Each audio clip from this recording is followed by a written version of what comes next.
Merci beaucoup. Avant de commencer ma conférence, je voudrais juste présenter mes discutants. Donc, à ma droite, Haitham El Aswad, qui est un Syrien dont l'expérience d'inspirer l'ABD Haitham, une jeunesse syrienne, dont je vous recommande la lecture. Et à ma gauche, Majd Boubayed, qui est juriste, syrienne également. Je voudrais remercier les organisateurs du festival pour leur invitation et vous remercier d'être venus ce soir. Donc je ne vais pas faire une présentation générale des trois axes, je vais aller directement dans le vif du sujet, en vous parlant d'abord de ce premier des trois R qui m'intéresse ici, qui est la reconquête. Donc ce que j'entends par reconquête, c'est la reconquête, ou en tout cas la volonté de reconquête par le régime des territoires syriens qui lui échappent encore. Donc après la contre-offensive que le régime a menée depuis 2016 avec le soutien de la Russie et de l'Iran et qui l'a amené à reprendre toute une série de régions. Ces projets de reconquête du régime ils concernent aujourd'hui trois zones bien distinctes avec chacune une trajectoire spécifique que je vais expliquer. Au nord ici, une zone qui est sous contrôle direct de l'armée turque et de groupes de l'armée syrienne libre alliés à la Turquie, qui est donc une zone que la Turquie a pris donc il y a la zone d'Arzaz, la zone d'Elbap que la Russie a pris que la Turquie a pris en 2016, et le canton d'Afrin que la Turquie occupe depuis l'année dernière, depuis début 2018. Il y a une autre zone qui est également sous influence turque, mais d'une manière différente, ce qu'on pourrait appeler le Grand Idlib. Je dirais que d'une manière différente, parce que alors que dans le nord, la Turquie contrôle directement, militairement ces territoires, ici, elle a simplement des avant-postes, une sorte de force d'interposition très légère. Donc elle n'administre pas, elle ne contrôle pas directement ces territoires qui restent administrés par des groupes rebelles et le plus puissant d'entre eux, c'est Hayat Tahrir al-Sham, anciennement connu sous le nom de Jabhat al-Nusra, qui était jadis la branche syrienne d'Al-Qaïda. Et la troisième zone dont il va être question ici, c'est tout ce qui se situe à l'est de l'Euphrate. C'est la zone administrée par le parti kurde PYD, est protégée militairement par les États-Unis et à titre subsidiaire par d'autres pays occidentaux comme la France. Chacune de ces régions a des caractéristiques spécifiques et je pense que leurs trajectoires futures seront différentes. Commençons par la situation la plus simple qui est cette région directement contrôlée par l'armée turque. J'ai tendance à penser qu'elle restera contrôlée par l'armée turque pour très longtemps.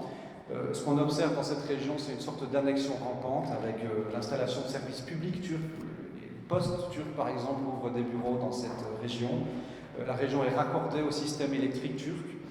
Et on peut imaginer que ça va devenir une sorte de réplique en Syrie de ce qui est connu sous le nom de République de Chypre du Nord, donc cette partie de l'île de Chypre à majorité turcophone qui est de fait contrôlée par la Turquie depuis les années 70. La Turquie ne compte vraisemblablement pas abandonner cette région, qu'elle considère comme une sorte de ligne de défense avancée contre le PKK, donc le parti séparatiste kurde, donc, qui opère en Turquie, mais dont la branche syrienne est le PYD, qui contrôle ces régions ici à l'est de l'Euphrate.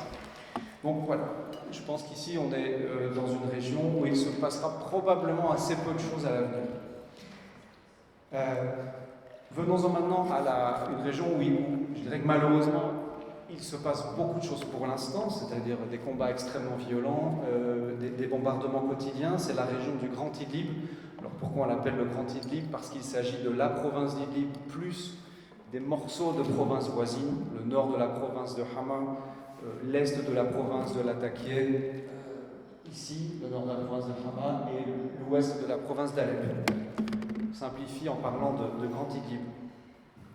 Et là, on peut dire que c'est une région qui est plus vulnérable et où le régime est dans une situation plus favorable. D'abord, je l'ai dit, parce que le rôle de la Turquie n'est pas le même. Dans le nord, si le régime tentait de reprendre ces régions ici, il serait directement confronté à l'armée turque présente en nombre important. Alors qu'à Idlib, comme je l'expliquais, il y a simplement une sorte de ribambelle d'avant-postes turcs assez légèrement équipés qui sont supposés faire interposition entre les belligérants, mais qui n'ont sans doute pas les moyens de s'opposer à une offensive de grande envergure. Il y a un autre avantage pour le régime dans cette région, c'est que, alors que dans le nord, dans la partie sous contrôle direct de l'armée turque, les groupes rebelles syriens sont des groupes qui se revendiquent tous de l'armée syrienne libre, ce ne sont pas des groupes proscrits internationalement. À Idlib, le groupe dominant, Hayat Tahrir al-Sham, est inscrit sur la liste noire des organisations terroristes d'un certain nombre d'États occidentaux, mais également de la Turquie.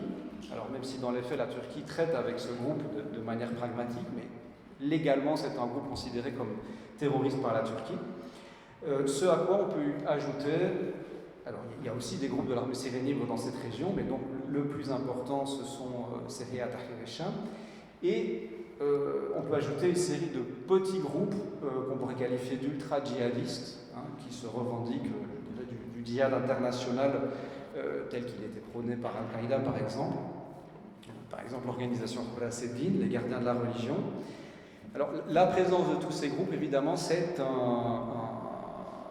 un instrument, enfin en tout cas est utilisé, je dirais, comme un prétexte par le régime pour justifier son offensive actuelle contre la province d'Idlib, même si les victimes des bombardements sont essentiellement des civils.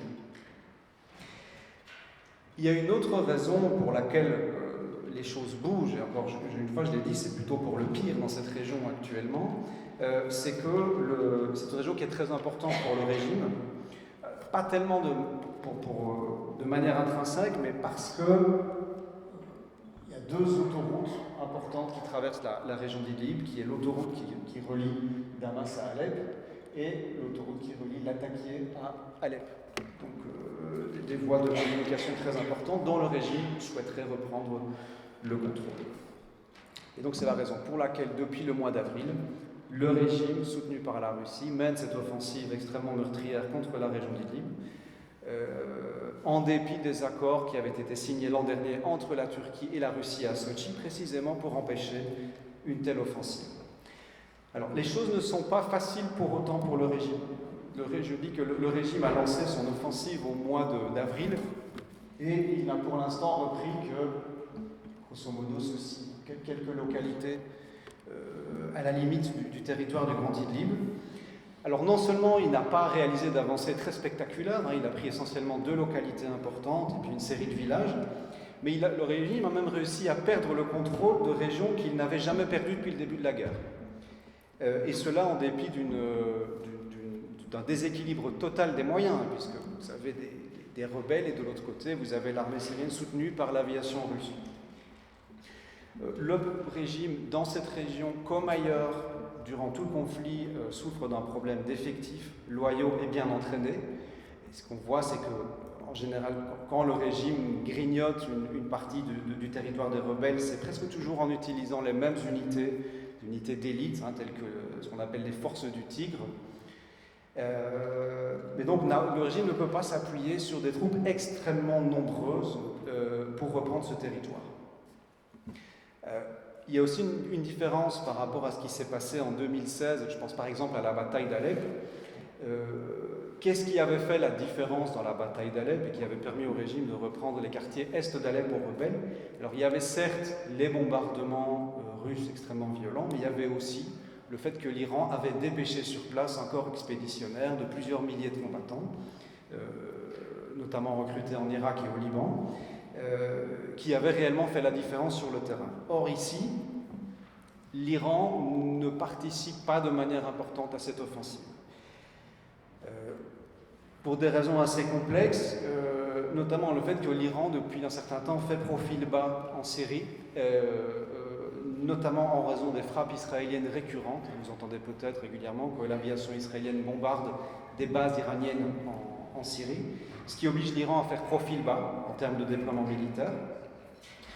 On peut imaginer qu'il y a aussi une forme de tension entre l'Iran et la Russie, puisque la Russie, bien qu'elle contrôle l'espace aérien de la Syrie, ne fait rien pour s'opposer aux frappes israéliennes contre des objectifs iraniens.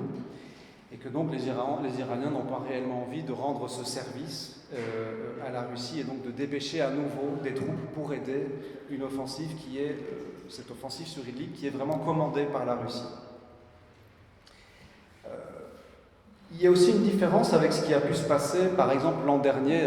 L'an dernier, le régime a repris le contrôle du sud, des provinces de Deraa et Konetra, du nord de la province de Homs.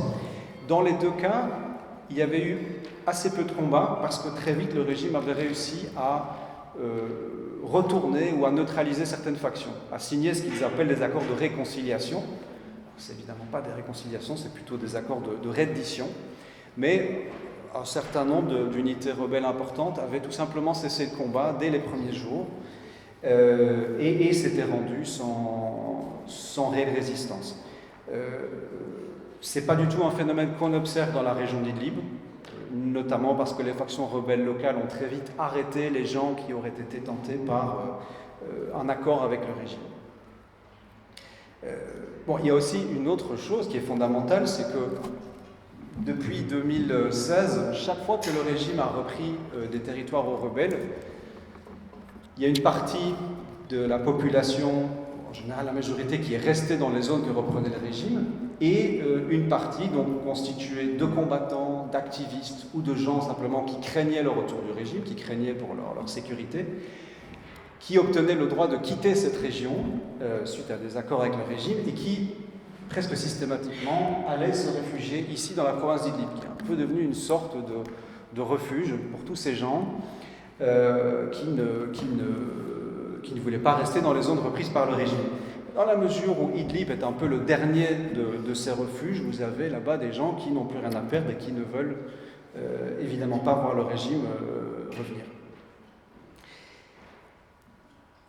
Alors une dernière chose qui explique pourquoi la ligne de front n'a pas beaucoup bougé depuis le mois d'avril, c'est qu'on a dans cette région des troupes rebelles qui sont relativement expérimentées et déterminées pour la raison que je viens d'expliquer. Ce sont des gens qui n'ont plus d'échappatoire, si vous voulez, plus d'endroits où se réfugier s'ils venaient à perdre la bataille. Et ça explique pourquoi cette bataille est tellement violente et tellement destructrice pour les civils. C'est ce qu'on voit, c'est que le régime met en œuvre, le régime et la Russie, une nouvelle fois cette stratégie de la terre brûlée qui a été mise en œuvre depuis le début du conflit, depuis 2012, donc en vue de faire pression sur la population et de faire pression par la population, c'est-à-dire de déplacer la population pour faire pression sur les rebelles et sur les États qui les soutiennent, comme la Turquie, donc une sorte de chantage à la vague de réfugiés. Et donc on voit ces bombardements massifs, mais à une échelle et avec une intensité qui est peut-être sans précédent dans le conflit. On estime qu'il y a peut-être 400 à 500 000 personnes qui ont été déplacées depuis le mois d'avril à l'intérieur de cette région. Et je dirais on a l'habitude, malheureusement, depuis le début du conflit, de voir que les localités, les villes qui sont reprises par le régime sont détruites dans une grande partie, mais ce qu'on voit dans la province d'Idlib pour l'instant, c'est un degré de destruction, quand on regarde les images satellites, qui est encore un niveau supérieur à ce qu'on avait vu par le passé, c'est-à-dire qu'en gros, quand le régime reprend une petite ville ou un village, je pense qu'on peut dire qu'absolument chaque maison est aplatie comme une crêpe par les bombardements. Il n'en reste rigoureusement rien. Donc ce que le régime reprend, c'est même plus vraiment des villages ou des villes, c'est juste des champs de décombres. Alors, la grande inconnue dans cette région, c'est ce que va être l'attitude de la Turquie. Donc la Turquie est dans une position très ambiguë. Elle soutient jusqu'à présent les rebelles sur le plan logistique. Vraisemblablement, elle envoie des armes aux rebelles pour leur permettre de faire face à l'offensive du régime. Pourquoi ? Parce que la Turquie ne veut pas voir le régime revenir dans cette région, essentiellement, d'abord pour une question de réfugiés. Elle sait que si le régime reprend la région d'Idlib, il y aura un nouvel afflux de réfugiés syriens vers la Turquie.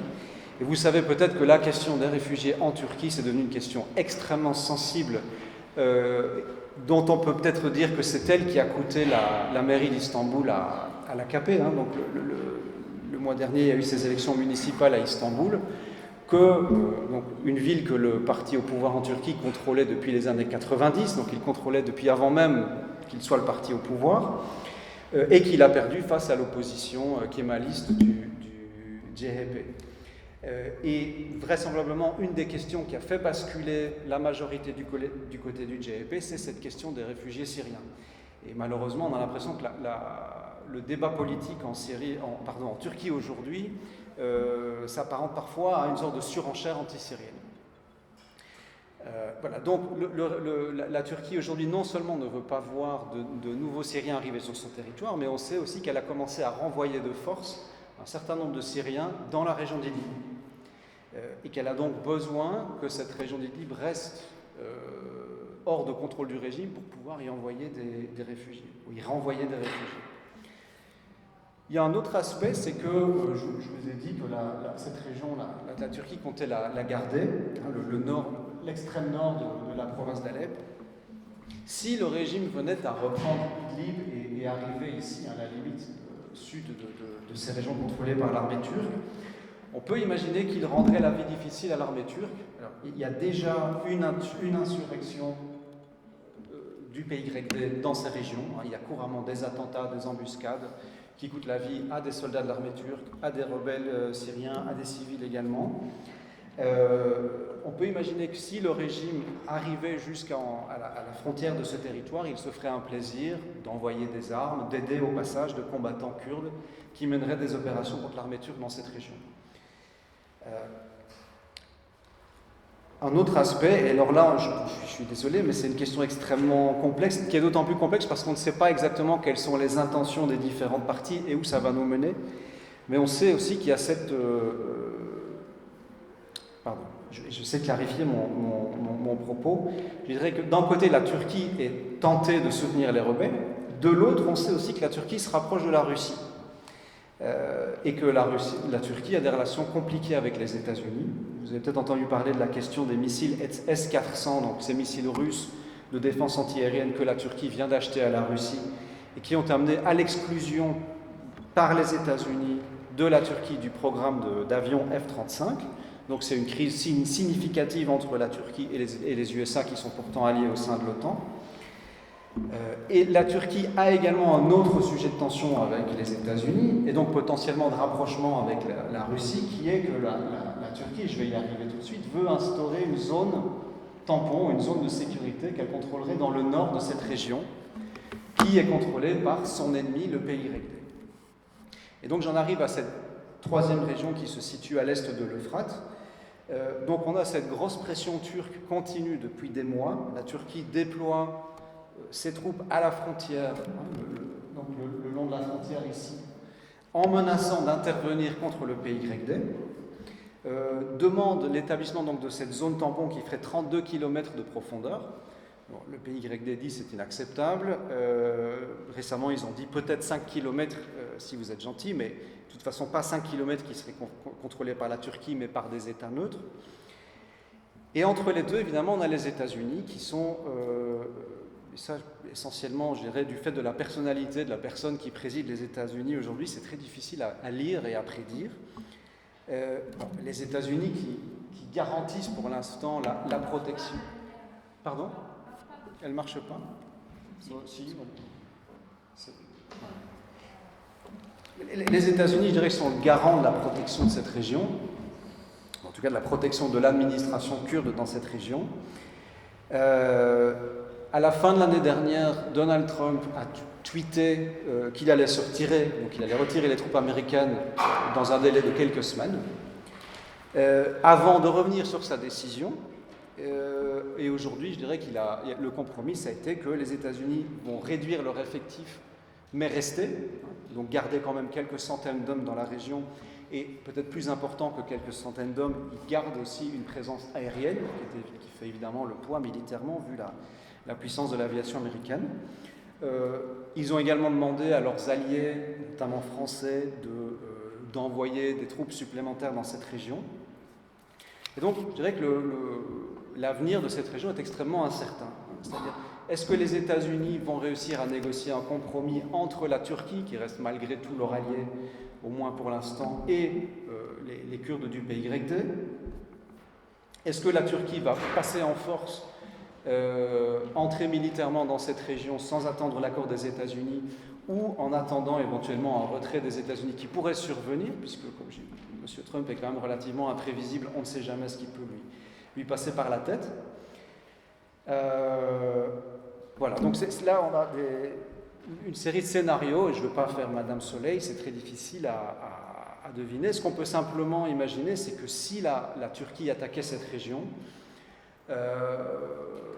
on verrait sans doute les Kurdes du PYD se tourner vers le régime et vers la Russie pour obtenir leur protection. Et en fait, et c'est là ça nous renvoie à cette question de la reconquête, négocier avec le régime un retour du contrôle du régime sur ces régions, donc en échange d'une forme de protection où le PYD garderait une autonomie peut-être très limitée, peut-être notamment dans le domaine culturel, dans les régions à majorité kurde.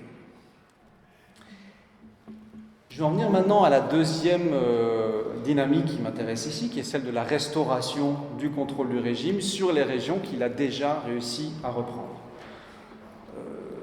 Alors, ce qu'il faut souligner, c'est que ce n'est pas simplement un retour à la situation d'avant 2011. Je dirais que malheureusement, c'est bien pire que ça. Ce n'est pas le même régime qui revient aujourd'hui. Alors, il n'était certainement pas...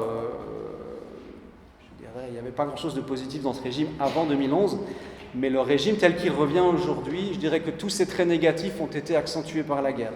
Il est plus exclusif sur le plan politique. Ces tendances mafieuses et de prédation se sont affirmées. Il est aussi plus fragmenté, du fait de l'existence de différentes milices, du fait de l'influence de ses patrons étrangers, de l'Iran et de la Russie, qui sont parfois rivaux, je vais y revenir. Que c'est aussi un régime qui a moins de ressources, par exemple pour les services publics.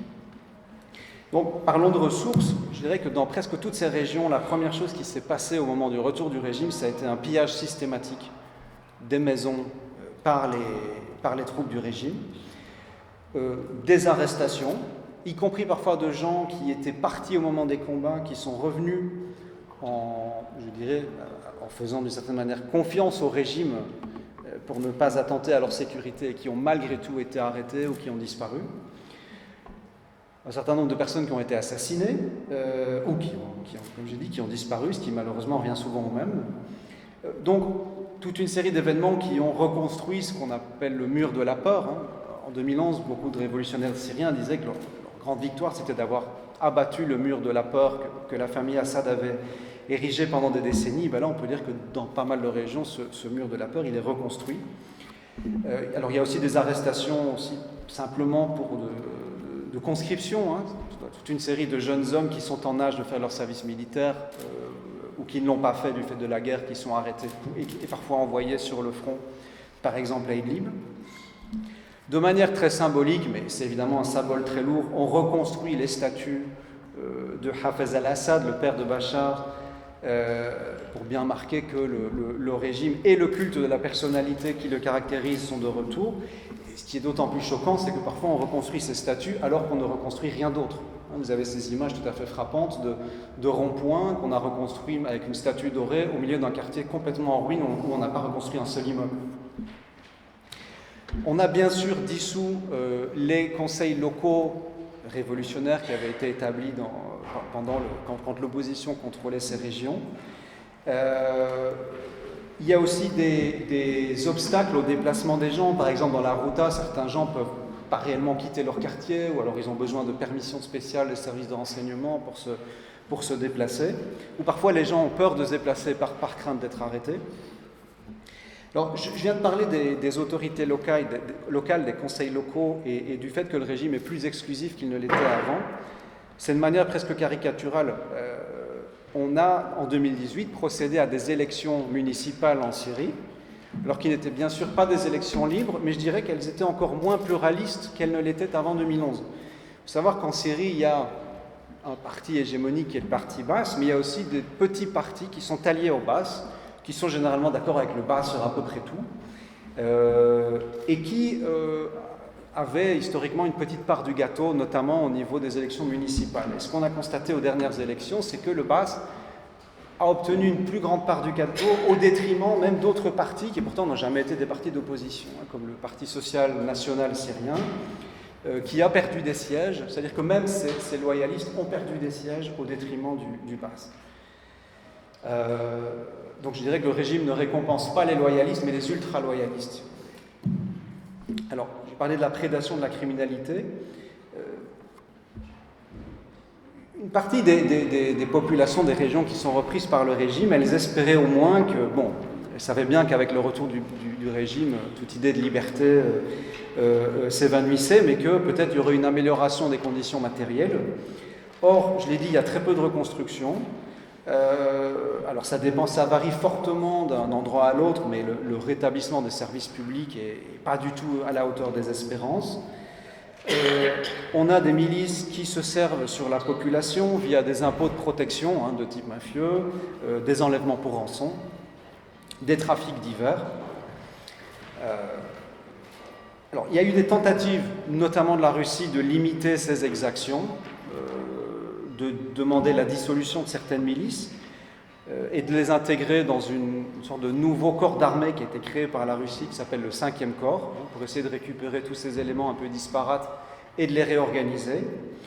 Et ce qu'on constate, c'est que certains chefs de milice sont simplement, je dirais, si la Russie leur cherchait des problèmes, ont cherché la protection de l'Iran, par exemple.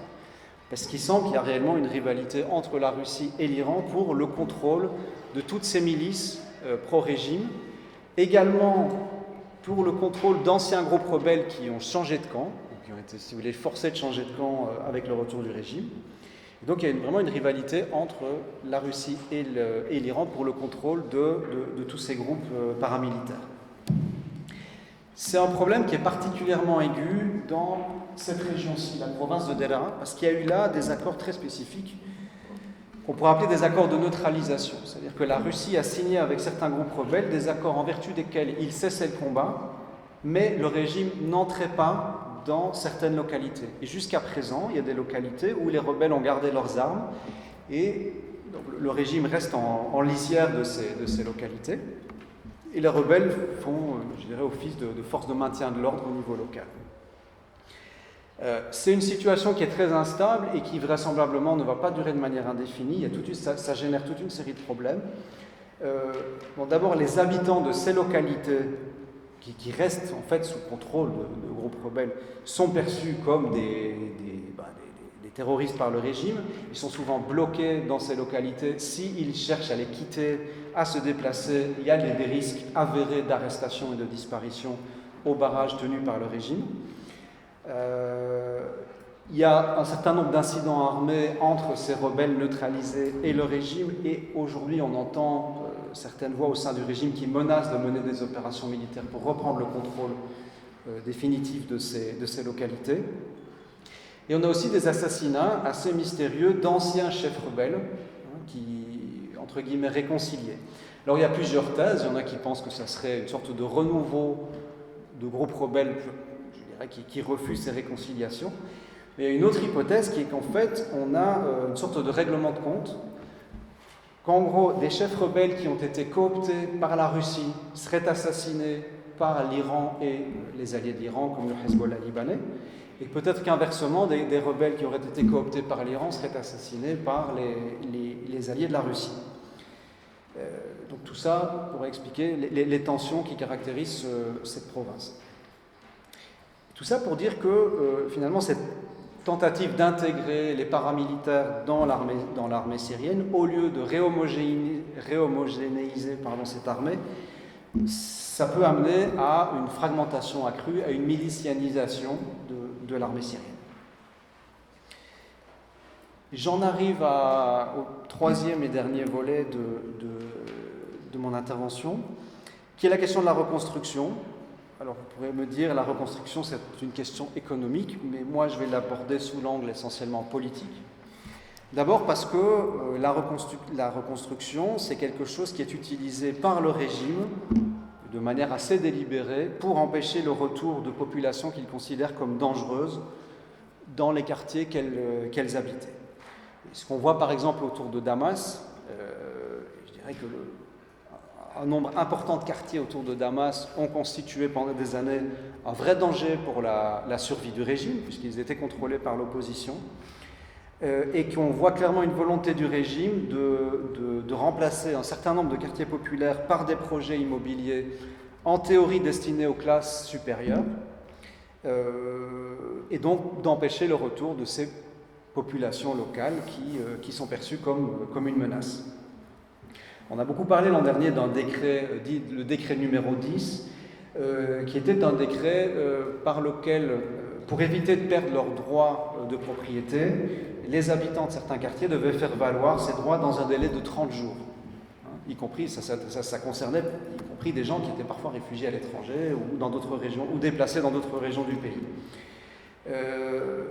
Le délai avait été finalement étendu à 1 an, notamment en raison de protestations du gouvernement libanais, et ça c'est très intéressant, parce que le gouvernement libanais est un gouvernement qui est en grande partie favorable au régime syrien, mais qui se rendait bien compte que l'intention du régime syrien c'était d'empêcher le retour notamment des réfugiés. Or, en particulier, c'est paradoxal peut-être, mais les partis pro-Assad au gouvernement libanais sont aussi les plus hostiles aux réfugiés syriens. Et c'est ceux qui veulent renvoyer de force, et qui d'ailleurs commencent à le faire, renvoyer de force les Syriens de l'autre côté de la frontière, et qui se rendent bien compte que le régime syrien n'a aucune envie de les reprendre.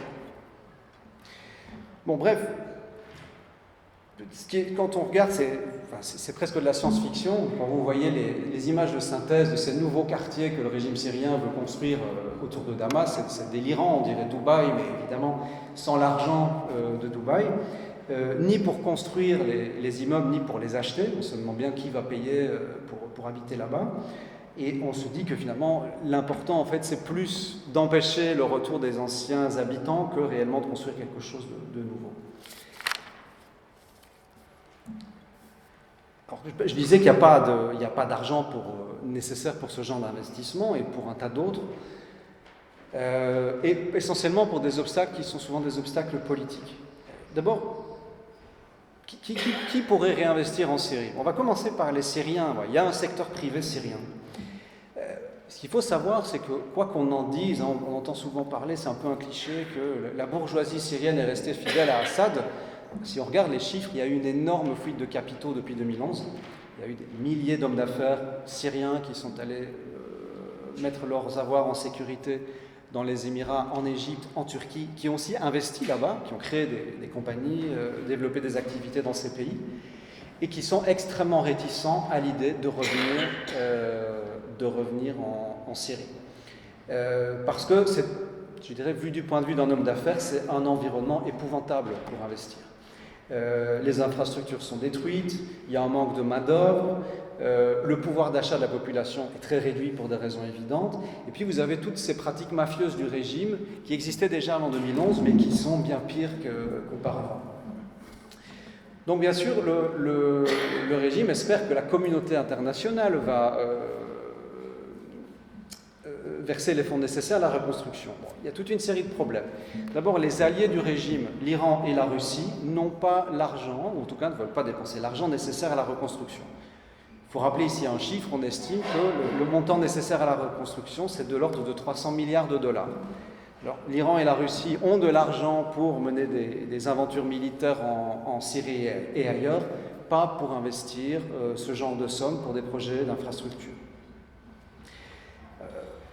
Parmi les pays qui sont plutôt favorables au régime syrien, il y a la Chine, qui elle a certainement ce genre d'argent à débloquer, mais qui n'en voit pas l'intérêt. Il faut rappeler que la Chine, c'est un pays qui est encore dans une logique assez strictement économique, c'est un pays qui est dans une logique de rentabilité. La Chine investit, alors je ne parle pas des régions environnantes dans le Pacifique, etc., mais quand la Chine investit en Afrique, par exemple, c'est par rapport aux ressources, notamment minières, aux ressources pétrolières, etc. C'est dans un objectif de rentabilité.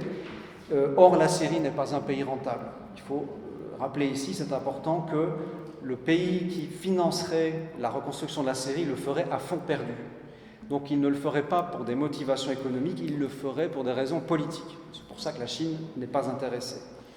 Et la Russie pense bien sûr que parmi ceux qui pourraient reconstruire la Syrie pour des raisons politiques, il y a les Occidentaux. Et donc la Russie a fait valoir 2 types d'arguments. D'abord la question du retour des réfugiés. Elle a dit si vous payez, on va pouvoir faire rentrer les réfugiés en Syrie. Elle a créé notamment une commission qui était censée superviser le retour des réfugiés. Le problème, c'est que ça ne marche pas. Et l'obstacle principal au retour des réfugiés, je l'ai mentionné, mais c'est le régime lui-même.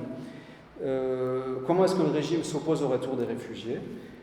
Par exemple, vous avez de temps en temps une vidéo où on voit un général de l'armée syrienne qui menace ouvertement les réfugiés en disant peut-être qu'il y en a qui oublieront ce que vous avez fait, mais nous on n'oubliera pas, on se vengera, etc. Il y a un filtrage, par exemple, les autorités libanaises ont remis des listes de Syriens qui sont établis sur leur territoire qu'elles voudraient renvoyer en Syrie. Et donc les services de renseignement syriens, évidemment, consultent ces listes et barrent un certain nombre de noms de personnes qu'ils ne veulent pas voir rentrer. Et parfois, il s'agit, même apparemment souvent, de la majorité des gens qui sont proposés par les autorités libanaises. Ce qui est bien que, comme je l'ai dit, même les partis libanais pro-régime syrien se plaignent de la mauvaise volonté du régime pour ce qui est de reprendre les réfugiés.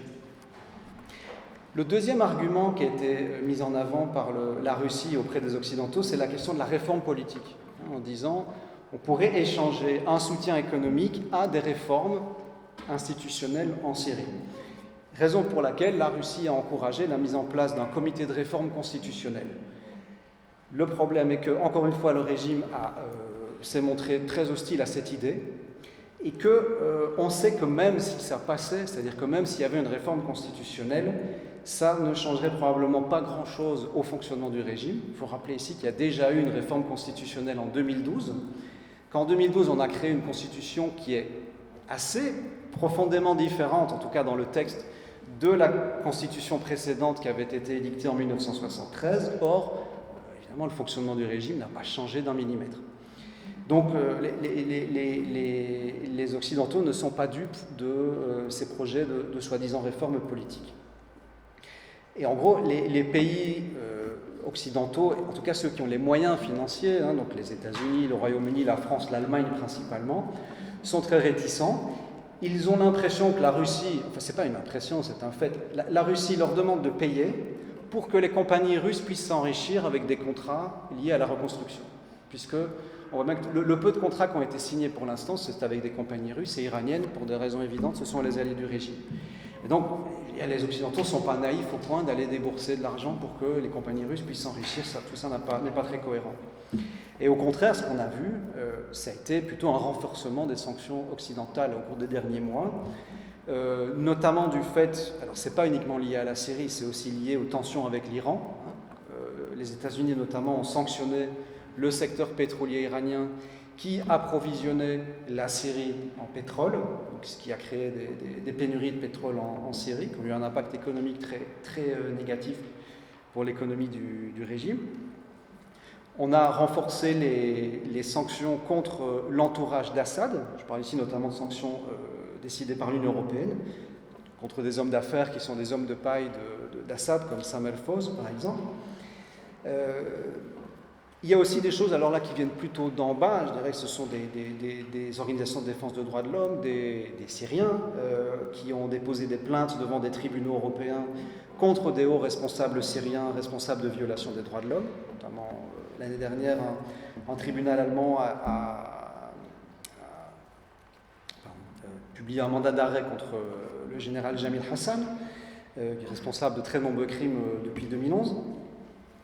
Et j'arrive, je vous rassure, à la fin de mon intervention, en parlant donc du dernier recours, si vous voulez, de la Russie, puisque ça a l'air assez mal embarqué pour obtenir des Occidentaux qui financent la reconstruction du pays. Les Russes ont essayé ont demandé à certaines monarchies du Golfe de s'y mettre, et en particulier aux Émirats arabes unis. Alors, c'est un peu paradoxal, on sait que les monarchies du Golfe ont soutenu les rebelles pendant une grande partie du conflit, mais les Russes ont ciblé le maillon faible, qui est les Émirats arabes unis, qui ont toujours été très réticents par rapport à toutes les révolutions arabes. C'est un pays qui est profondément hostile à toutes ces idées de révolution arabe, et qui a, avec un certain succès, la Russie, je dirais, a négocié une sorte de réconciliation entre les Émirats arabes unis et le régime syrien au nom de la contre-révolution et de la lutte contre l'islam politique. Donc, ce qui a conduit notamment à la réouverture de l'ambassade des Émirats arabes unis à Damas à la fin de l'année dernière. Ceci dit, ce n'est pas allé beaucoup plus loin. Et là, c'est la source de déception pour la Russie, c'est que les Émirats, je dirais, ont rétabli diplomatiquement leurs relations avec le régime syrien, mais ça semble bloqué au niveau du volet économique. C'est également le cas du côté de la Jordanie. On s'attendait à ce que la Jordanie reprenne des échanges économiques avec la Syrie. Or, les choses traînent, vraisemblablement à cause des pressions américaines. Il faut rappeler quand même que les Émirats et la Jordanie sont des alliés proches des États-Unis, qui s'opposent à cette reprise des relations économiques entre ces pays et le régime syrien. Je vais m'arrêter ici, j'ai suffisamment parlé, et puis on va ouvrir maintenant la discussion. Merci. Merci beaucoup Thomas, c'est très intéressant. En fait, moi j'ai une question pour l'instant. À votre avis, quels sont les intérêts de la Russie et de l'Iran en Syrie? Autrement dit, pourquoi soutient-il le régime Assad? Alors, je vais essayer d'aller vite, de faire pas trop compliqué. D'abord, je pense que c'est des choses très différentes dans un cas et dans l'autre. Ils n'interviennent pas du tout pour les mêmes raisons. Il faut rappeler que l'Iran est intervenu presque tout de suite dans ce qui s'est passé en Syrie. D'abord de manière cachée, mais je dirais dès 2011, l'Iran a déversé des sommes énormes pour maintenir le régime à flot. On pense en fait à envoyer très très tôt des éléments du Hezbollah pour soutenir le régime. Je vais dire, c'est pas pour l'Iran, c'est pour le régime iranien, il y a un intérêt vital. Je dirais essentiellement, c'est que la Syrie, c'est l'arrière-cour du Hezbollah. Le Hezbollah, pour le régime iranien, c'est le joyau de la couronne. C'est son principal instrument d'influence au Proche-Orient. Et il a besoin de contrôler la Syrie pour pouvoir protéger le Hezbollah, pour envoyer des armes au Hezbollah et pour assurer, la profondeur stratégique du Hezbollah. Je pense que c'est essentiellement ça, parce que, aujourd'hui, ça fait plusieurs années que pardonnez-moi l'expression, mais la Syrie est vraiment devenue un boulet pour l'Iran. C'est-à-dire que c'est un pays qui est détruit, c'est un pays qui coûte très très cher à l'Iran. Ouais. Par le passé, on pouvait dire que c'était simplement une alliance d'État à État. C'était intéressant pour l'Iran d'avoir un allié dans le monde arabe, qui était un pays relativement influent, etc. Aujourd'hui, ça fait des années que la Syrie n'est plus un pays influent, c'est une sorte de champ de bataille régional. Donc on s'est dit, qu'est-ce que l'Iran a encore à défendre? Pourquoi est-ce que l'Iran a dépensé des dizaines de milliards de dollars pour maintenir ce régime à flot? Moi, je pense que ça a fort à voir avec le Hezbollah. Et que le régime iranien, dans sa forme actuelle, donc la République islamique, avec notamment un rôle central des gardiens de la révolution, pour se maintenir, a besoin de garder ces sortes de branches qu'il a à l'extérieur, en Irak, au Liban, en particulier en Irak et au Liban. Je sais que c'est une interprétation qui est très contestée, mais enfin voilà, c'est la mienne. Donc, pour le régime iranien, c'est quelque chose de vital. Pour la Russie, je dirais qu'il n'y a pas de... On a parlé pour la Russie d'une sorte qu'on appelle une guerre de choix. C'est-à-dire que la Russie ne défendait pas des intérêts vitaux en Syrie. Elle aurait pu ne pas intervenir et elle ne serait pas dans une situation catastrophique aujourd'hui, même sur le plan stratégique. D'ailleurs, ce n'est pas pour rien que la Russie est intervenue nettement plus tard dans le conflit. Elle est intervenue en 2015, pas en 2012 ou en 2013. Et c'est ce qu'on pourrait appeler une guerre d'opportunité. Je pense sincèrement qu'en 2012, la Russie n'envisage pas du tout d'intervenir directement dans ce conflit. C'est un processus qui s'est mis en œuvre à partir de 2013, à partir de l'histoire des armes chimiques. Quand elle s'est... Bon, vous connaissez tous l'histoire, hein, une attaque chimique perpétrée par le régime dans la banlieue de Damas. Les États-Unis menacent d'intervenir et puis au bout de 10 jours disent mais non, finalement on n'intervient pas, on va résoudre la question de manière diplomatique. Et c'est un tournant majeur parce que c'est là que la Russie se rend compte en fait il est vraiment sérieux Obama avec cette histoire de retrait de la région. Donc il y a une sorte de vide stratégique dont je pense que la Russie a pleinement pris conscience à ce moment-là et s'est dit là il y a une carte à jouer. C'est-à-dire que cette région qui depuis des décennies, c'est un peu une chasse gardée des États-Unis, maintenant on a l'occasion d'y jouer un rôle qu'en fait on n'a pas joué depuis, que même je dirais la Russie, en fait j'ai vraiment jamais joué dans cette région. Mais c'est plus, si vous voulez, saisir une opportunité qui s'est présentée à eux que... Alors, parce que si on parle des intérêts stratégiques, on va vous parler du port de Tartous. Il faut quand même raison garder. Le port de Tartous, c'est pas Sébastopol, hein, pour ceux qui savent de quoi je parle. C'est en 2011, il s'agit d'utiliser certains quais du port de Tartous. C'est pas comme s'il y avait une grande base navale russe en Syrie. C'est une sorte de droit d'utiliser certains quais d'ailleurs, on ne peut même pas envoyer tous les bateaux de la marine russe parce qu'ils ne sont pas assez grands. Enfin, voilà. Aujourd'hui, bien sûr, la Russie, depuis 2015, a nettement développé ses infrastructures militaires en Syrie. Donc là, elle a de nouveaux intérêts stratégiques qui sont nés de son intervention. Elle a une grande base aérienne, à Hmimim, elle a développé ses bases navales, etc. Mais ça n'existait pas avant 2011. Voilà. Merci beaucoup, Thomas. Haïssam, est-ce que tu as des questions? J'aimerais revenir un peu sur la restauration. Bon, d'abord, quand j'ai lu le mot restauration dans les mails, je pensais au Québec et à l'Algérie au début, mais j'ai compris que c'était autre chose. J'aimerais revenir à la restauration du régime dans les endroits qu'il a reconquis. Donc, comme vous avez dit, il remet le mur de la peur et il instaure ce mur de la peur, mais je pense qu'il a aussi peur, ce régime a peur, parce qu'il sait que ce mur a été cassé, qu'il pourrait être cassé. Et c'est pour ça que vous dites qu'il ne veut pas que les réfugiés reviennent en Syrie, puisqu'en plus, à cause de la situation misérable des gens là-bas, à cause du pouvoir d'achat qui a chuté, il y a de la pauvreté. J'ai entendu par un de mes cousins qui vivait à Dera qu'il y a carrément des familles qui étaient presque mortes de faim. Et donc je pense, avec la violence du régime, plus reconstruire que des statues de Bachar et de Hafez et rien d'autre, plus la chute des pouvoirs d'achat, il pourrait y avoir un deuxième soulèvement, un deuxième grand soulèvement dans toute la Syrie. Et je pense que c'est pour ça, c'est ce que vous avez dit en d'autres mots, c'est pour ça que le régime syrien ne veut pas le retour des réfugiés, puisqu'il a peur. Maintenant, c'était pas une question, mais j'ai une question par rapport à la position de la France, de l'Union européenne, des États-Unis, par rapport à la situation syrienne. Au Idlib, quand vous avez parlé d'Idlib, il n'était pas présent dans votre discours, à aucun moment. Quand vous avez parlé de la reconstruction de la Syrie, ils ne veulent pas y participer, c'est une bonne chose évidemment, mais qu'en pensez, j'ai l'impression que leur avis, leur position par rapport à la Syrie est totalement neutre.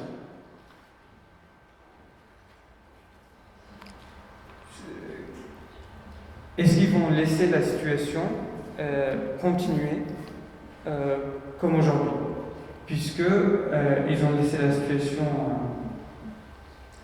Il y a eu des attaques chimiques, ils avaient dit qu'on allait intervenir, et puis ils sont pas intervenus. Donc ils ont laissé la Russie prendre le contrôle, ils ont laissé l'Iran prendre le contrôle, et on est arrivé jusqu'à là. Le régime syrien qui réinstaure le pouvoir dans le pays, des réfugiés syriens dans le monde entier, enfin une misère. Est-ce qu'ils vont continuer à suivre cette politique de juste subir C'est une question très générale, désolé, pour ouvrir peut-être une discussion. Merci. Bon, je veux dire, c'est vrai que si on regarde ce qui se passe maintenant, on a des bombardements extrêmement violents, meurtriers sur la province d'Idlib, des déplacements de populations gigantesques et pas grand-chose qui se passe du côté des gouvernements occidentaux. Maintenant, il y a peut-être une ligne rouge. Alors, je sais que ça ne fait pas très sérieux de parler de ligne rouge, sachant ce qui s'est passé la dernière fois qu'Obama a parlé de ligne rouge en 2012. Mais je dirais que comme la Turquie, les Occidentaux, enfin surtout les Européens, ne veulent pas qu'il y ait une offensive du régime qui reprendrait toute la région d'Idlib, parce qu'ils sont aussi inquiets que la Turquie, de voir 1 million de Syriens supplémentaires débarquer en Turquie, sachant que la Turquie a déjà utilisé cet argument qui est de dire si ça arrive, comptez pas sur nous pour les garder en Turquie. Voilà. On ouvrira les frontières et puis vous vous débrouillerez avec ça. Donc voilà, il y a peut-être, mais je dirais que malheureusement c'est évidemment très égoïste, mais si vous voulez, ça n'intéresse les gouvernements occidentaux que s'ils sont directement concernés par la situation, si ça a un impact direct sur leurs intérêts.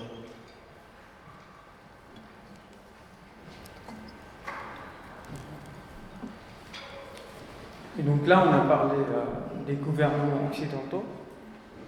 Qu'en est-il des peuples? Est-ce qu'il y a un devoir sur le peuple au regard de la situation humanitaire qui se passe en Syrie, puisque le peuple dans le monde entier, dans tous les pays, était globalement assez indifférent par rapport à il n'y avait pas de mouvement, aucun mouvement humanitaire, aucun très grand mouvement humanitaire au regard de la Syrie. Est-ce qu'on peut se diriger dans cette direction? Est-ce qu'on peut faire quelque chose? Parce que, puisqu'on dit la France c'est une démocratie, les États-Unis c'est une démocratie, il y a la gouvernance par le peuple, mais je n'ai pas du tout l'impression que c'est le peuple qui décide de ce qu'on fait en Syrie, si on intervient ou pas pour aider le peuple syrien. Je veux dire, le peuple français, selon moi, est touché directement par l'action ou l'inaction de la France en Syrie. C'est le régime syrien qui a fait de la Syrie cette terre fertile pour le terrorisme, qui a ensuite touché la France.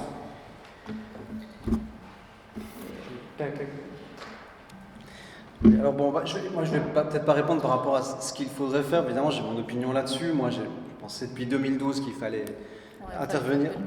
Mais bon, l'histoire, c'est l'histoire. Elle s'est passée comme elle s'est passée. Maintenant, je vais juste jouer mon rôle d'analyste. C'est de dire que, bon, d'abord, le fait est qu'on a constaté qu'il y a surtout eu des mobilisations, en fait, au moment où il était question que les Occidentaux interviennent. Dans 2013, quand le régime, c'est là finalement peut-être qu'on a eu plus de mobilisation populaire. C'était justement pour demander qu'ils n'interviennent pas.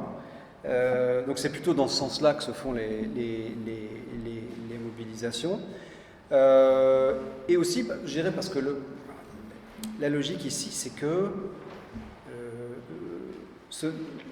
c'est évidemment beaucoup plus facile de créer des mouvements d'opinion efficaces quand ce sont des gouvernements alliés de nos gouvernements qui commettent des exactions. Je dirais que c'est plus... On voit bien, d'ailleurs, il se passe plus de choses au niveau, par exemple, de ce qui se passe au Yémen, où on a un certain nombre de gouvernements occidentaux qui annulent des ventes d'armement à l'Arabie Saoudite, par exemple. Mais là, l'Arabie Saoudite étant notre allié, on a des moyens de pression réels. Quels sont les moyens de pression directs que l'on aurait sur le régime syrien? Je veux dire, les pays qui peuvent faire pression sur le régime syrien, c'est l'Iran et la Russie, qui sont ceux qui, de toute façon, pratiquent les pires exactions en Syrie. Donc, malheureusement, ça va être un peu bouché. En fait, j'ai juste une petite remarque concernant ce que tu as dit, Wissam. Tu as dit il y aura un deuxième soulèvement. Est-ce que pour toi, ça veut dire que la révolution est terminée, à ton avis? Je peux avoir bien sûr. Je pense que ça dépend de ce qu'on entend par la révolution. C'est un mot, je pense, difficile à définir. Mais pour moi, le soulèvement est terminé ou presque terminé. Le régime syrien a pris le contrôle sur le territoire.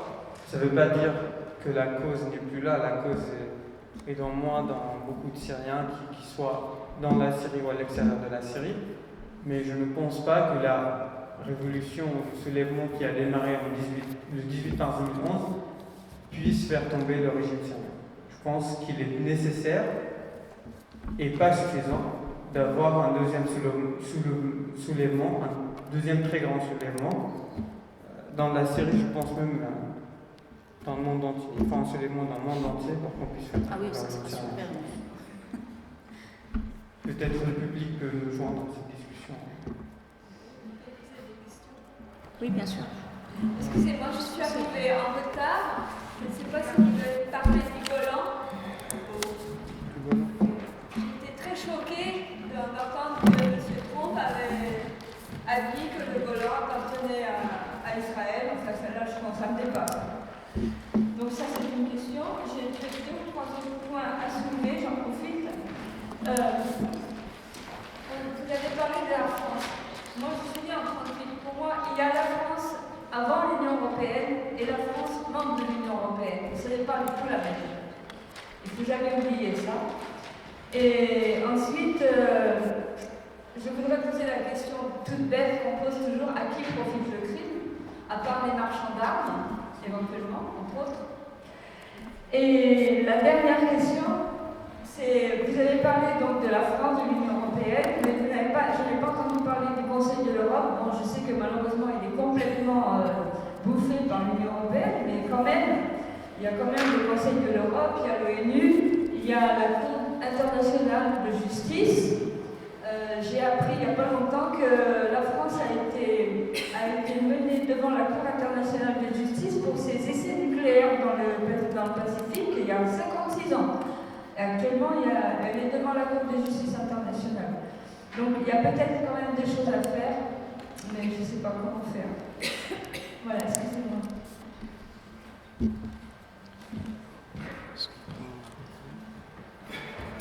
Vous voulez répondre tout de suite? Peut-être on en prend plusieurs. Bonsoir, merci pour le débat et pour l'intervention. Moi, ma question, c'était, il me semble qu'il y a 2 ans, au moment de la chute d'Alep, la région de Grand Idlib n'était pas dominée par les djihadistes. Et tout le monde à l'époque disait que si on ne fait rien, si rien n'est fait, la région finalement tombera dans les mains des djihadistes. À l'époque, il y a 2 ans, il y avait une résistance civile, il y en a toujours un peu, mais il y en a toujours beaucoup. À l'époque, il y avait une résistance civile assez importante contre la domination des djihadistes et les groupes d'armées affiliés à l'armée syrienne étaient assez importants dans la région pour éventuellement résister à la dominance djihadiste.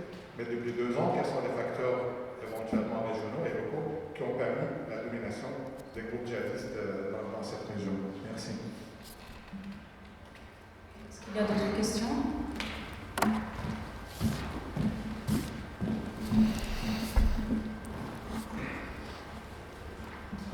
Merci. C'est pour rebondir sur ce qu'a dit monsieur sur l'apathie des peuples occidentaux. Est-ce que c'est pas aussi une illustration en tout cas dans ce cas-là, de la victoire en termes de propagande de la Russie, de l'Iran, etc. C'est-à-dire qu'en France, en tout cas, et j'ai l'impression malheureusement dans le reste de l'Europe, et même, on avait des questions à un précédent colloque au Maghreb, le discours Assad le chaos, Assad les djihadistes, etc. est en fait devenu le discours dominant. J'ai l'impression, en France, on pourrait penser que maintenant c'est tombé parce qu'on a eu Assad et le chaos.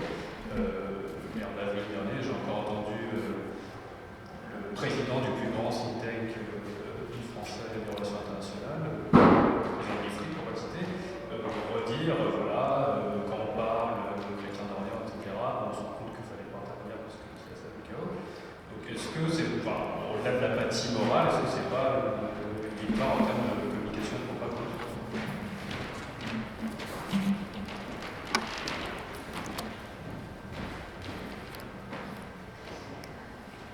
Ma question un peu brutale, mais pourquoi pensez-vous que la Russie ne se débarrasse-t-elle pas de Bachar al-Assad à présent?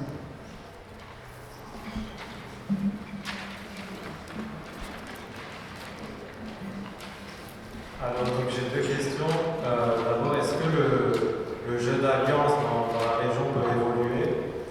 Et la deuxième question, c'est est-ce qu'on peut envisager un changement de président en Syrie dans le futur? Est-ce qu'il y a d'autres questions?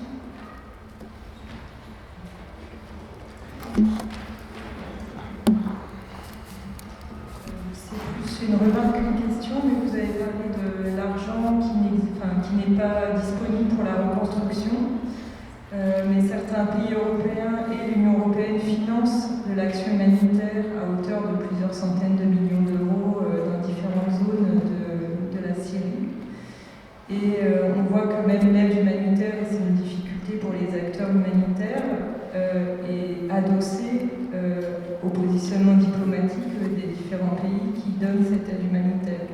La France actuellement ne finance l'aide humanitaire que dans la zone d'Afrine, ne finance plus dans la zone d'Idlib et ne finance pas dans les zones contrôlées par le gouvernement, ce qui fait que ça limite un peu la couverture géographique de l'aide humanitaire qu'on peut mettre en œuvre avec des fonds français dans la zone.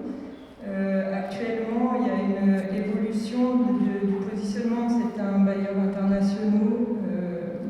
La ligne européenne n'est pas claire. Par exemple, la coopération allemande finance actuellement des projets à Alep, ce qui n'est pas le cas de la France, qui maintient sa position de non-financement d'actions humanitaires en zone contrôlée par le gouvernement. Donc je voulais connaître votre opinion sur un peu l'évolution du positionnement des différents bailleurs. La copée anglaise, par exemple, finançait beaucoup les conseils locaux dans le gouvernorat d'Idlib jusqu'à la reprise par Hayat Tahrir al-Sham.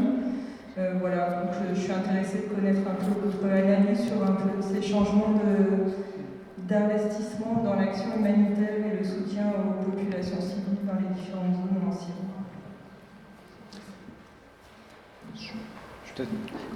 Je vais commencer par vous. En fait, j'ai un peu honte parce que vous connaissez beaucoup mieux cette question-là que moi, je le constate.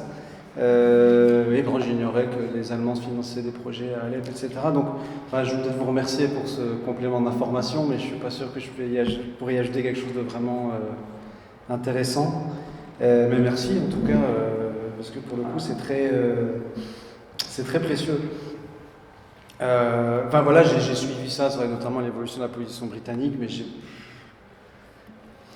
pas grand-chose à en dire. C'est pas très surprenant, c'est sans doute regrettable, mais bon, j'ai pas vraiment, en tout cas, de choses très pertinentes à en dire comme ça sur le vif.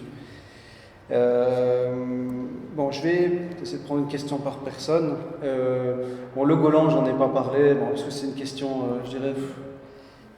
C'est une question de droit international qui est, je pense, assez facile à trancher. Le droit international dit que le Golan est syrien, pas israélien. Donc, c'est une question assez simple, je pense, sur laquelle il n'y a pas vraiment de débat, enfin, part aux États-Unis, bien sûr, mais dans le reste du monde, il n'y en a pas. J'en ai pas parlé parce que c'est pas non plus, une question urgente au sens où, c'est pas là qu'il y a des morts tous les jours pour l'instant en Syrie. Alors il y avait la question, les facteurs qui ont amené à la domination djihadiste sur Idlib. Je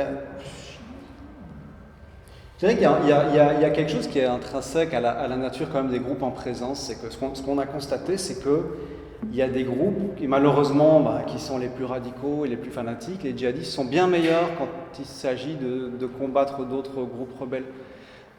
Et que d'autres groupes rebelles, en fait, arrivent tout simplement pas à convaincre leurs combattants qu'il est légitime de tuer d'autres Syriens qui se battent contre Assad. Il y a un problème vraiment je dirais simplement d'endoctrinement. C'est-à-dire que dans des groupes djihadistes, on les convainc que l'ennemi, certes, c'est Assad, mais c'est aussi tous ces mauvais rebelles qui n'ont pas des doctrines correctes et qui sont en fait des apostats, etc. Là où, notamment dans les groupes de l'armée syrienne libre, etc., il n'y a pas du tout ce type d'endoctrinement. Je veux dire, l'ennemi c'est Assad, et puis après on est tous copains. Et donc, une fois qu'il y a des combats avec d'autres factions rebelles, parfois, et c'est ce qu'on a vu dans le cas à Idlib, quand il y a eu les combats entre Hayat Tahrir al-Sham et Ahrar al-Sham, c'est qu'il y a beaucoup d'unités d'Ahrar al-Sham qui n'ont même pas combattu. Ils ont signé parfois des accords de non-agression. Donc, il y a un vrai problème idéologique, et je dirais que malheureusement, ça profite toujours aux plus extrémistes, ce genre de situation. Et puis, c'est vrai aussi que quand même, cette situation d'abandon généralisé par la communauté internationale, ça n'a pas aidé ceux qui sont moins radicaux à garder le moral et ça a fait évidemment énormément de tort à leur cause et bien sûr à la chute d'Alep. Et c'est d'ailleurs un argument, on l'a bien vu, c'est-à-dire que quand Alep est tombé, Hayat Tahrir al-Sham a utilisé beaucoup cet argument en disant regardez tous ces groupes qui ont pactisé avec la Turquie et les Occidentaux, aujourd'hui on les laisse tomber. c'est nous qui avions raison, c'est notre ligne idéologique qui était la bonne, celle du refus, même si en réalité ils pactisent autant avec les Turcs que n'importe quels autres, mais ils prétendent que non. Mais c'est vrai qu'en tout cas ça leur a permis je dirais, ils ont gagné des points en termes de propagande, et ça leur a servi dans leur entreprise hégémonique pour établir leur contrôle sur la région d'Idlib. Alors la question de la victoire de la propagande, oui, bien sûr. On sait que la Russie déploie des moyens importants pour faire entendre ses vues, que ce soit de manière, je dirais, officielle, via des chaînes de télévision que je ne nommerai pas, ou de manière beaucoup plus clandestine, avec des bots sur Twitter et des fermes à clics à Vladivostok, et toute une manipulation, effectivement, dans des réseaux sociaux. Alors, c'est-à-dire que cette stratégie, elle est réelle. Il suffit de voir le positionnement idéologique des chaînes de télévision russes, qui est quasiment, qui est très très proche des médias d'extrême droite français, par exemple, sur toute une série de questions. Mais en même temps, je dirais, cette victoire, elle est aussi possible parce que l'opinion publique, elle était prête de certaine manière pour une partie du message. Et que, évidemment, dès qu'il est question de terrorisme, et quand il est plus que question, je veux dire, quand ça se passe vraiment dans les rues de Paris, ou quand il est question, évidemment, toute cette thématique des minorités, on sait que c'est des choses qui marchent très très bien avec les opinions publiques occidentales et que ce n'était pas forcément très compliqué. Et je dirais que ça prenait avant même... On sent que la stratégie russe, elle devient vraiment extrêmement construite, notamment en termes de manipulation des réseaux sociaux. Moi, j'ai l'impression que c'est vraiment au moment de l'intervention russe en 2015, en tout cas en ce qui s'agit de la Syrie, mais que la formule, elle prend déjà plusieurs années avant, avec la montée de l'État islamique, etc. Alors, est-ce que les Russes... Il y avait deux questions, en fait, que je pense qui étaient un peu liées. Hein. C'était est-ce que la Russie peut se débarrasser d'Assad et est-ce qu'il peut y avoir un changement de président? J'aurais tendance à penser que non. Et je pense que ça a à voir avec la nature du régime syrien. Le régime syrien, ce n'est pas un régime d'institution. Ce n'est pas l'Algérie ou l'Égypte. Ce que je veux dire par là, c'est qu'en Égypte, vous aviez la présidence, je parle de 2011, hein, l'armée. Voilà, l'armée a laissé tomber le président, on a changé le président, on a fait des élections. L'armée n'était pas contente du président qui avait été élu, elle l'a remplacé. Bon, elle a mis un général à sa tête. Je pense qu'en Égypte, on peut très bien imaginer qu'il y ait un moment une chute du maréchal Sissi, qui soit remplacé par un autre général, mais ce qui tient l'Égypte fondamentalement, c'est l'armée égyptienne.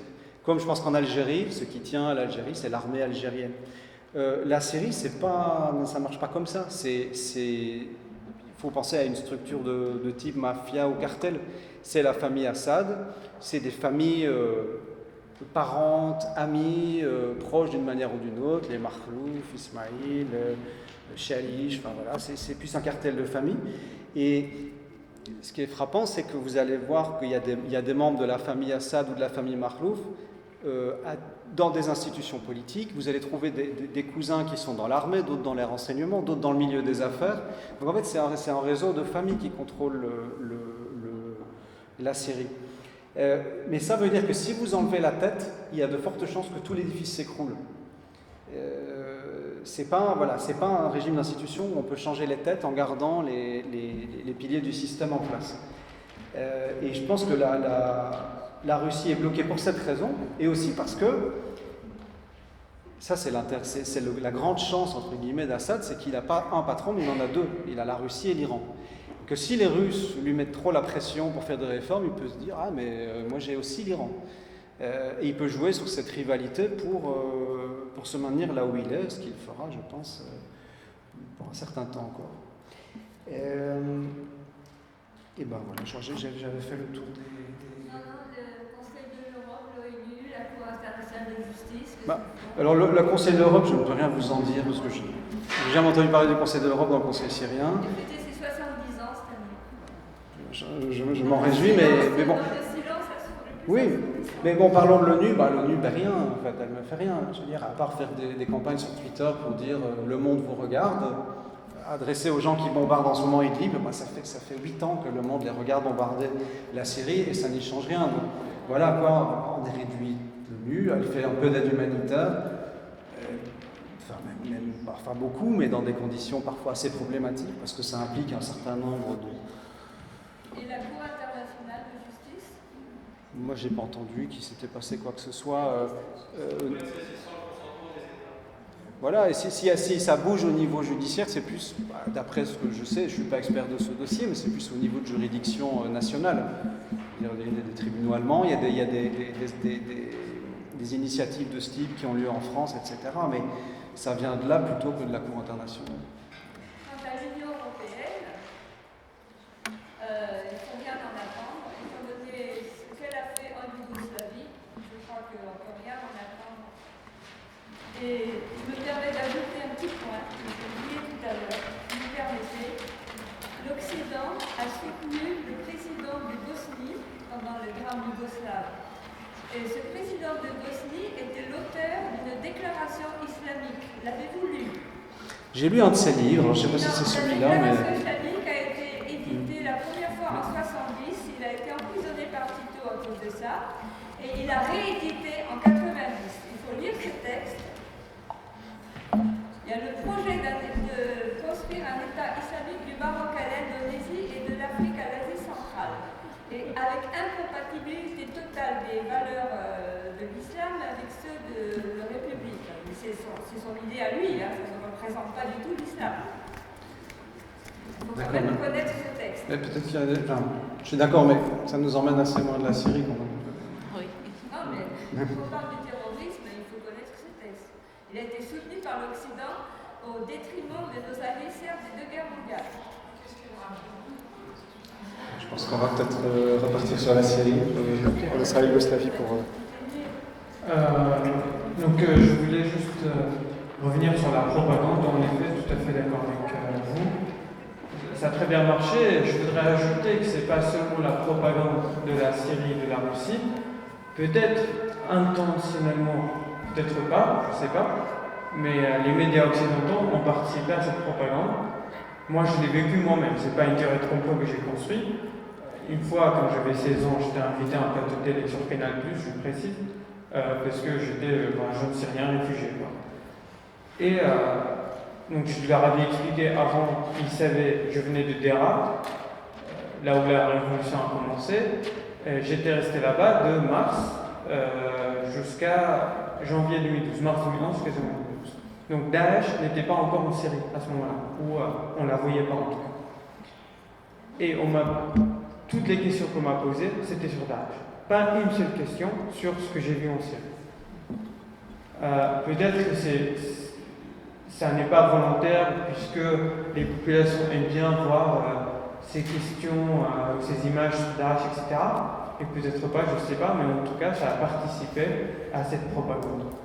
Et ce n'était pas la seule fois que ça m'est arrivé. Il y a évidemment d'autres médias sur lesquels j'ai pu dire ce que je voulais, j'ai pu témoigner, mais beaucoup de médias ne me parlaient que de Daesh, alors que je les connais autant que n'importe quel Français qui a vécu ici. En fait, justement, j'avais une question pour toi, Thomas, pour vous, Thomas, pardon, excusez-moi. En fait, ça fait un moment que les médias ne parlent plus de Daesh. C'est quoi exactement la situation actuelle de Daesh maintenant en Syrie? Parce qu'on a l'impression que Daesh est disparu comme ça, en fait, d'un jour au lendemain. Disons, Daesh ne contrôle plus de territoire en Syrie. Mais Daesh garde des activités militaires en Syrie, des opérations de guérilla, c'est-à-dire il mène des opérations à la fois dans les zones sous contrôle de l'administration kurde, où sont les militaires américains, et aussi dans le désert au centre de la Syrie contre les forces du régime. Alors on pourrait dire que c'est une capacité d'action qui est relativement résiduelle, mais qui pourrait s'accroître à l'avenir. J'ai une question là-bas.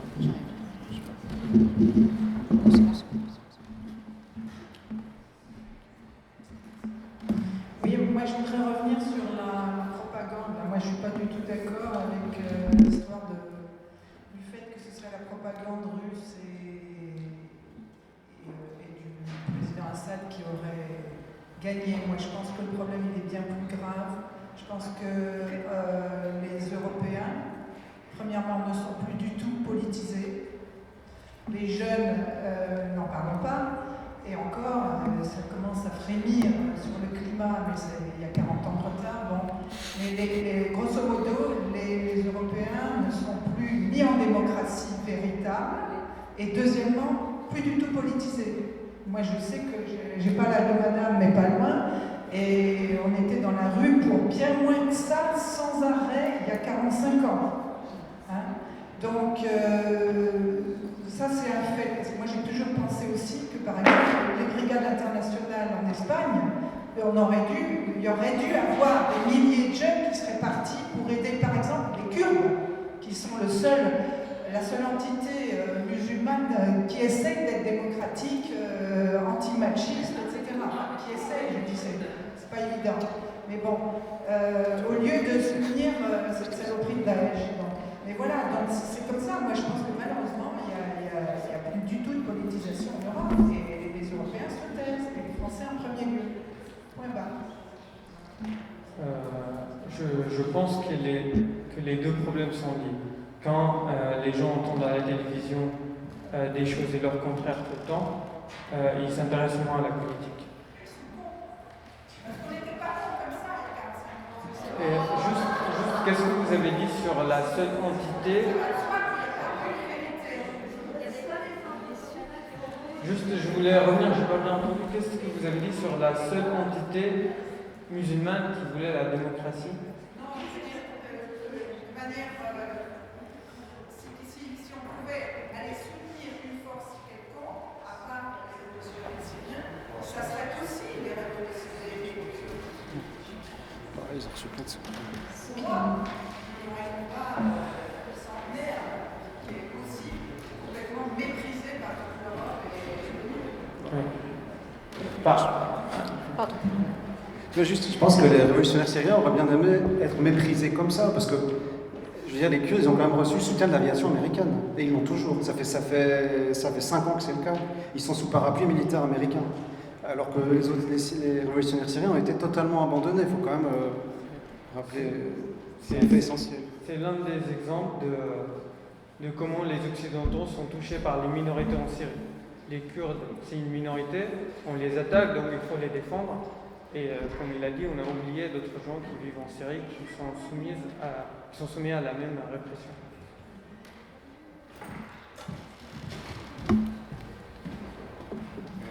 Moi, je voudrais poser une question à Maurice. Oui. Je suis très content de le revoir et je suis très heureux qu'il puisse participer à cette conférence. On est très fiers de son parcours depuis qu'il est arrivé en France jusqu'à aujourd'hui. Mais j'aimerais l'entendre sur comment il vit son expérience en tant que révolutionnaire syrien, arrivé en France, et puis son parcours depuis qu'il est arrivé ici, ses relations avec ses amis révolutionnaires syriens et comment eux, leur ambition et comment ils peuvent éventuellement envisager l'avenir, et dans quelles conditions, dans quelles mesures on peut travailler avec eux dans le soutien et le renforcement de la lutte du peuple syrien. Merci. Le renforcement de quoi? Le renforcement du soutien et la lutte du peuple syrien. Merci beaucoup pour ces compliments. Je ne sais pas si j'ai le temps de raconter tout cela, mais malheureusement, en ce moment, je suis très pessimiste par rapport à la situation syrien. Je l'ai dit tout à l'heure, moi je pense qu'il faut un soulèvement dans le monde entier pour changer la situation et pas qu'en Syrie. J'ai des amis qui sont à Damas, ils sont à la fac, et comme vous l'imaginez, je pense, ils pensent à finir leurs études et à quitter la Syrie. Voilà. Je pense que ça résume beaucoup de choses. Bonsoir. Je voulais revenir sur le point restauration du régime. Et vous avez parlé notamment du fait que les statues de Hafez el-Assad sont reconstruites. J'ai un ami dont la famille est encore à Dera qui me racontait qu'il y a peut-être un mois, ils ont essayé de reconstruire la statue, mais la population a manifesté, alors je crois pacifiquement. Est-ce que ça leur pas l'idée de ce que vous disiez, que le mur de la peur serait revenu? Est-ce que la population n'a pas toujours pas cassé définitivement ce mur? Et peut-être une petite question, si vous avez encore le temps, c'est quoi cette tache verte au sud de la Syrie dont vous n'avez pas parlé? Oui, merci. Alors, je pense que pour ce qui est de ces manifestations, d'ailleurs, il faut rappeler que, comme je l'ai dit, dans certaines localités de la province de Dera, il y a ce système très particulier où les troupes du régime ne sont pas entrées l'été dernier, quand elles ont repris la province. C'est pour ça qu'il y a des manifestations. C'est-à-dire que dans ces localités ou ces quartiers de la ville de Dera où il y a eu des manifestations, c'est parce qu'en fait, le régime n'est pas revenu, il n'est pas revenu avec les services de renseignement, etc. Il est autour. Donc à l'intérieur, les gens en gardent une certaine forme de sécurité. Je peux vous dire que, sauf erreur de ma part, dans les régions où le régime a réellement rétabli le contrôle sécuritaire, comme dans la Routa de Damas, on ne manifeste pas pour protester contre les statuts du régime, parce que le prix à payer est évidemment pas le même. Donc je dirais que malheureusement, c'est un peu une exception, ces endroits où le mur de la peur est toujours pas reconstruit, mais c'est pour des raisons vraiment de qui contrôle quoi sur le terrain. Et votre question, oui, la tache verte, c'est l'autre zone sous protection américaine. Donc, il y a ici un poste frontière qui s'appelle Taneuf, qui est une base américaine, que les États-Unis, où il y a des troupes américaines et des groupes rebelles syriens qui sont directement équipés par les États-Unis. Et c'est une base qui avait été utilisée initialement pour mener des opérations contre Daesh dans le désert. Et d'ailleurs, les rebelles, à une époque, c'était en 2017, avaient contrôlé quasiment tout ça. Et en fait, ils ont vraiment été les dindons de la farce, c'est-à-dire qu'ils ont chassé Daesh d'une grande partie du désert, et c'est le régime qui a pris ces territoires. Et les Américains ne les ont pas protégés. Les Américains ont établi une sorte de périmètre autour de leur base. Je crois que c'est 50 km, en disant, bon, il n'y a personne qui s'en approche, mais c'est tout. Et donc, ils gardent cette base au milieu du désert. C'est pas énorme, hein, c'est pas gigantesque, enfin voilà. Explication. Est-ce qu'il y a d'autres questions?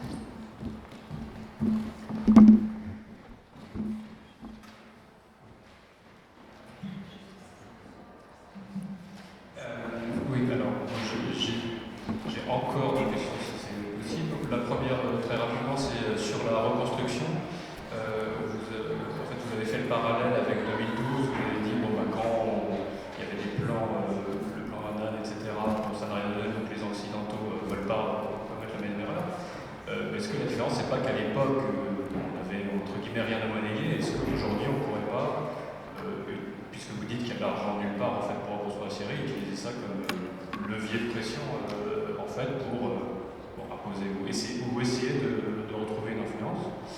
Et la deuxième question, qui est peut-être un peu large, c'est pour reprendre la discussion sur la vision en Occident, sur les médias, etc. Est-ce que ça ne pose pas aussi une question qui est plus large, qui est celle de la coupure entre le monde de la recherche et le monde des médias? Parce que sur ce sujet-là, je pense que c'était le plus spectaculaire entre la quasi-unanimité du monde académique, à l'exception d'un maître de conférence de Lyon sur l'analyse. Voilà, de dire en gros le problème de fond c'est le régime d'Assad, etc.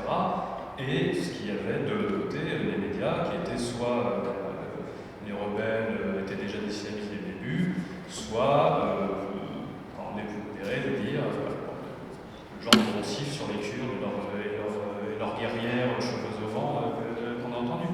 Donc est-ce qu'il n'y a pas eu un problème sur celui-là entre le monde de la recherche et le monde des médias et le monde des politiques, et le monde de la recherche qui n'arrivait pas à faire entendre ça?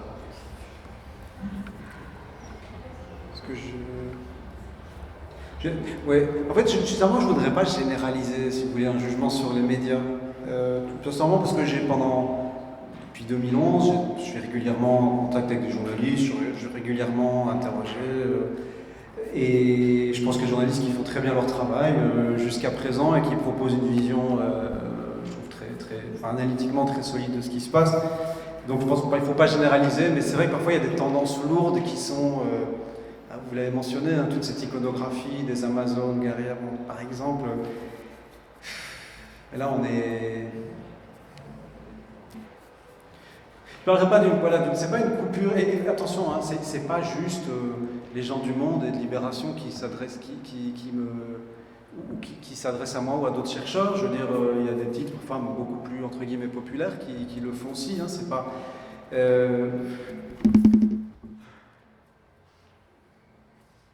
Enfin, je sais pas, j'ai un peu du mal à expliquer la situation, mais voilà, je pense que le problème se situe pas vraiment là. C'est pas un manque de dialogue avec les chercheurs. C'est que parfois c'est la machine médiatique aussi, le fait, la nature même en fait du cycle de médias, on passe à autre chose. Et puis il y a évidemment ces objets qui vont retenir toute l'attention, le terrorisme djihadiste. Voilà. Je sais pas une analyse très articulée, mais bon, j'espère que l'idée est passée.